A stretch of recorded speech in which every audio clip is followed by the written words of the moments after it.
सोने से पहले आपका दिमाग क्यों इतना ज्यादा सोचता है? चलिए इसके पीछे का साइंस समझते हैं फटाफट। देखिए, होता यह है कि दिन भर की जो भाग-दौड़ और शोर-शराबा होता है ना, उसके बाद रात में जब शांति मिलती है, तो दिमाग को मौका मिल जाता है उन सारी अनसुलझी बातों, एहसासों और चिंताओं पर ध्यान देने का, जिन्हें उसने दिन में, कह लीजिए, इग्नोर कर दिया था। ऐसे में दिमाग का एक हिस्सा एक्टिव हो जाता है जिसे कहते हैं डिफ़ॉल्ट मोड नेटवर्क या डीएमएन। मतलब यह है हमारे मन के भटकने वाला मोड। तो 3 खास बातें हैं जो ये समझाती हैं। पहली बात, ध्यान भटकाने वाली चीज़ों का ना होना और डीएमएन का एक्टिव होना। देखिए, दिन में तो आपका दिमाग बाहर की चीज़ों में लगा रहता है, काम, फ़ोन, बातचीत, है ना?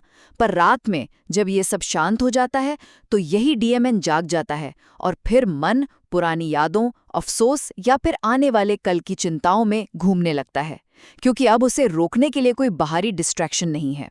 दूसरी बात, इमोशनल प्रोसेसिंग में थोड़ा असंतुलन।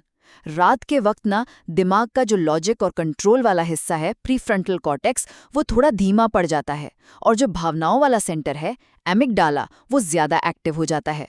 अब इस गड़बड़ी से क्या होता है?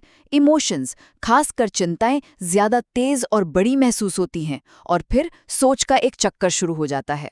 और तीसरी बात, अनसुलझा स्ट्रेस और कॉर्टिजोल।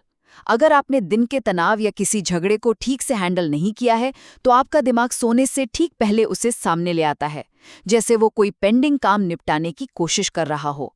और हाँ, अगर आप स्ट्रेस में हैं, तो स्ट्रेस हार्मोन कॉर्टिजोल का लेवल रात में भी बढ़ा रह सकता है। ये आपको आराम देने के बजाय फाइट और फ्लाइट मोड में रखता है, जिससे फिर नींद आना मुश्किल हो जाता है। तो कुल मिलाकर बात यह है कि रात को ज्यादा सोचना यह आपके दिमाग का एक नेचुरल तरीका है दिन भर की अनसुलझी चीजों और भावनाओं को शांत माहौल में प्रोसेस करने का।